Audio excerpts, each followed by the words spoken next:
Professor Kenneth Amechi, a researcher and the chief economic advisor to the Imo State government, speaks more about the initiative that allows smallholder farmers to earn higher reliable incomes while building a more sustainable business. And OKOBI, coincidentally, although it's an acronym from One Kindred, One Business Initiative, is also an Igbo word. So it can mean somebody with a large heart, generous heart. So onye nwere OKOBI. It can also mean a great palace, because Obi is the kingdom or the palace of a king. So a great palace would be OKOBI, right? It can also mean a great village, a great Obi, if you extend that analogy of a palace to a kindred and other bits.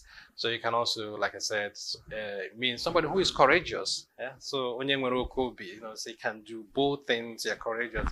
So they find ways of resonating with our people. But the essence of it is about creating group-owned businesses, because the Igbo people are very communal, and we have used this communal spirit to do projects in Igbo land. So think about people coming together to build churches, coming together for rural electrification, or even town halls, different projects, water projects, health projects. So these are things that our people are used to.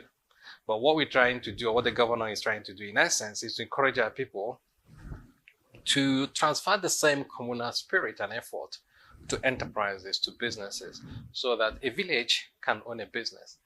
So in China, you think about state-owned enterprises. In Nigeria also, you think about state-owned enterprises, NNPC and the likes. In Imo State, you have Concord Hotel. These are owned by government. But what stops a village from also owning a business? What stops a kindred from owning a business? So it's kind of democratization of ownership of business from that perspective. Even if you also take an African saying, a proverb that says, if you want to travel far or fast, travel alone. But if you want to travel far, travel with others. So there is an empirical evidence over time, historically, that group-owned businesses are more resilient than individual-owned businesses or enterprises.